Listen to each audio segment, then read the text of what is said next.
Bonjour, nous sommes le lundi 2 septembre 2024 et le sujet est les nouveaux Qualcomm Snapdragon des CPU ARM qui seraient plus légers que les CPU ARM X Series, que ce soit X Plus ou X Elite, qui ont commencé à sortir le 18 juin sur les PC qui ont été labellisés Copilot Plus PC.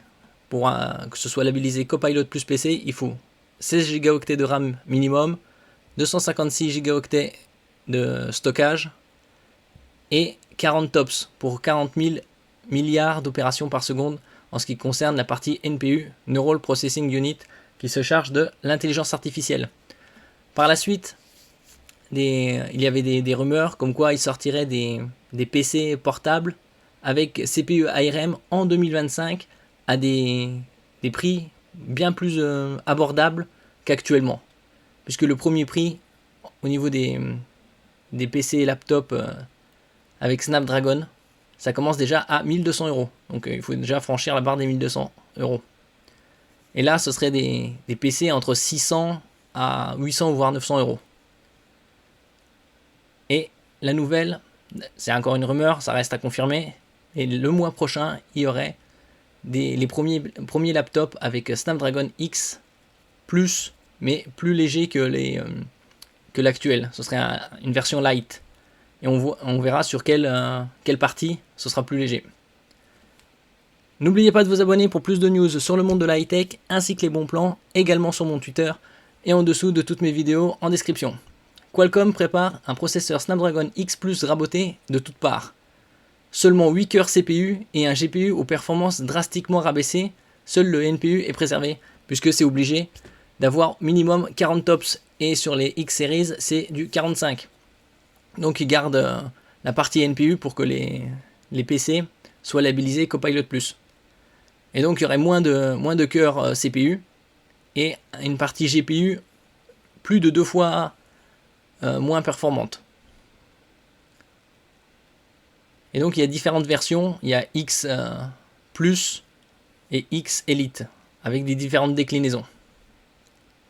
Alors ici on a les différents CPU. Tout en bas ça commence X Plus, X1P, 1 c'est pour la première génération. Et on voit la différence entre X1P 64, c'est plus performant que le 42. Au niveau du nombre de cœurs, il y en a 8. Et l'autre, le 64, il y en a 10. Au niveau de la fréquence maximale, c'est 3,4 GHz. Le boost dual core, il n'y en a pas. Au niveau du GPU, c'est 1,7 TOPS pour la version 4200. En ce qui concerne le NPU hexagone, c'est 45 TOPS pour tous les CPU. Peu importe que ce soit Plus, Elite ou la version Lite. Et en ce qui concerne X Elite, c'est tous du 12 cœurs.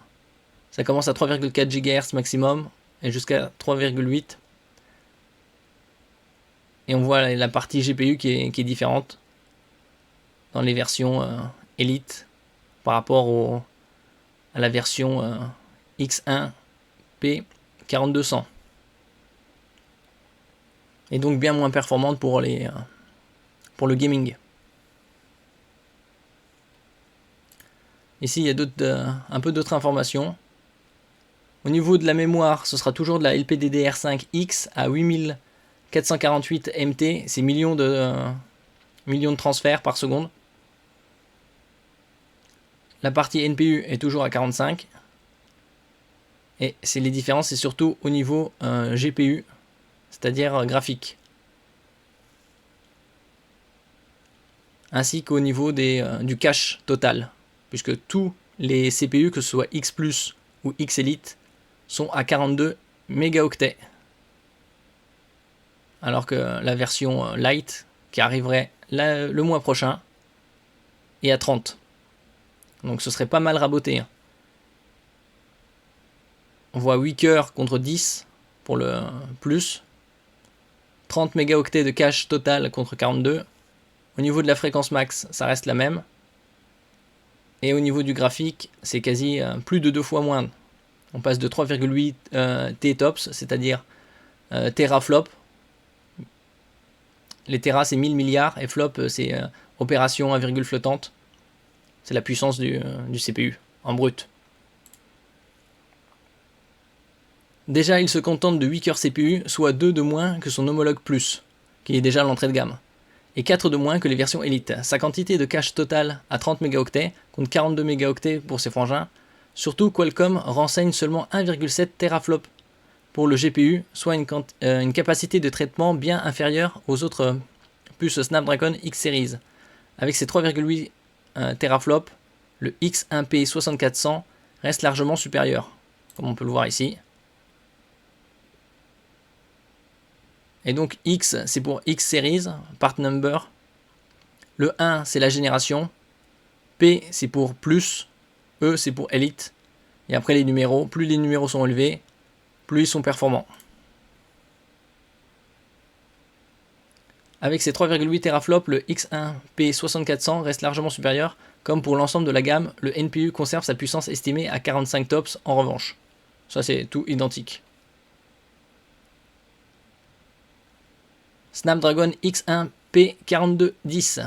Comme rapporté ci-dessus, Cristiano Amon a, lors de la présentation des résultats financiers du troisième trimestre qui s'est tenu fin juillet, parlé que, dans la perspective de 2025, en plus des nouvelles conceptions primées, notre feuille de route pour les produits de la série X s'étendra aux PC dont le prix de vente ne dépasse pas les 700$. Donc là, c'est 700$ hors taxe. Donc il faut compter 20%, plus ou moins. Et donc ça serait en dessous de 900€. Sans compromettre les performances du NPU. Ils sont obligés de conserver la partie NPU, comme je dis, pour que les PC soient labellisés Copilot Plus PC. Au vu des caractéristiques du Snapdragon X1P4200, ses propos faisaient implicitement référence à ce processeur. Et effectivement, la promesse de maintien de prestations du NPU sera tenue. Mais il y a pas mal de performances en moins. C'est comme ça qu'ils vont réussir à proposer des PC sous la barre des 1000€.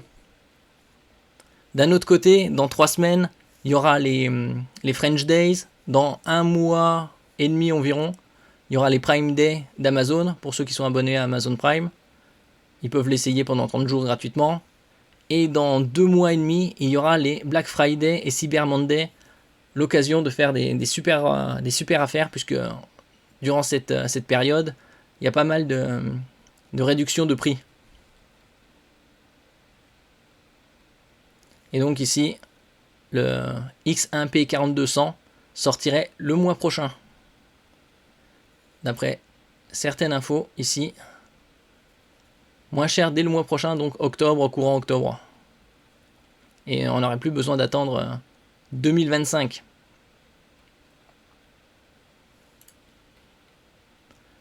Reste qu'à ce stade, Qualcomm n'a toujours pas officialisé ce processeur. Bon, pour l'instant.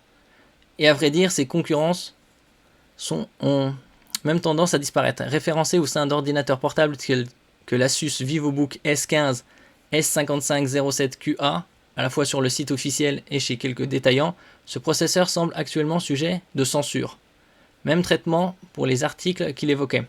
C'est le cas de celui de th.us notamment, mis en ligne le 23 août dernier et désormais inaccessible. Il reste bien sûr consultable via Wayback Machine. Bref, espérons qu'il n'arrivera rien de tel à notre article. Bon. Ici, la différence de puissance des CPU actuellement disponibles. 7800, 80-100, 8400 pour la partie Elite.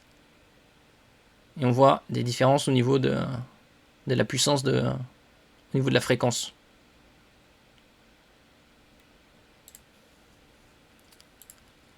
Pour des PC autour de 800€, la différence entre ce tarif et celui des PC Snapdragon commercialisés actuellement autour de 900 et 1000€ n'est pas énorme, mais cela marque le début d'une baisse des prix qui devrait se poursuivre dès l'année prochaine. Bien évidemment, c'est une logique, puisque ils sont sortis déjà il y a 2 mois et demi.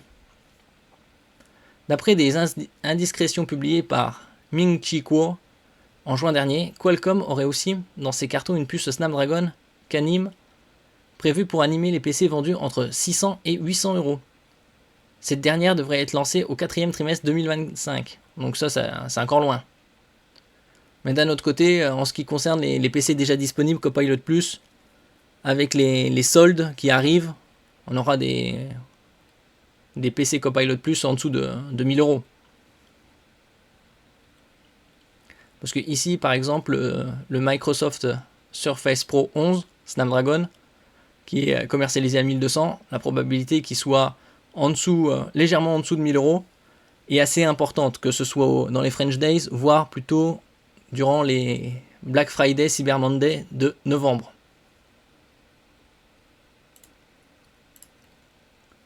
En attendant, ce nouveau Snapdragon X Plus jouerait donc un rôle de transition avec des caractéristiques qui resteraient plutôt séduisantes. D'après les informations partagées par Evan Blaze, la puce serait gravée en 4 nanomètres, pourrait prendre en charge jusqu'à 3 écrans 4K 60 Hz et embarquerait une compatibilité 5G et Wi-Fi 7. Ça, au moins, ils gardent les dernières nouveautés au niveau de la connexion. Puisque tous les PC Snapdragon sont sous Wi-Fi 7. Bien évidemment, un processeur dédié à l'intelligence artificielle, Neural Processing Unit, NPU, serait aussi de la partie avec des capacités de calcul de 45 TOPS, sans pile de quoi permettre l'utilisation des fonctions d'IA sur Windows 11. Et donc là, on a une fiche des specs de ce nouveau X+, on va dire, qui s'est un peu bridé. Puisque là, il y aurait 8 cœurs, bon, NPU toujours à 45 TOPS, mais ça reste quand même très bien au niveau de la connexion, puisque on peut connecter 3 écrans externes 4K à 60 Hz. Ça reste un point très, très positif. Et après, au niveau du cache, moins important, mais reste correct. S'ils pouvaient commercialiser ce genre de PC dans les, on va dire 650-700 euros, ce serait un très gros avantage sur le marché. Merci pour votre écoute. N'oubliez pas de mettre un j'aime, un commentaire, de partager et de vous abonner à la chaîne. À la prochaine fois.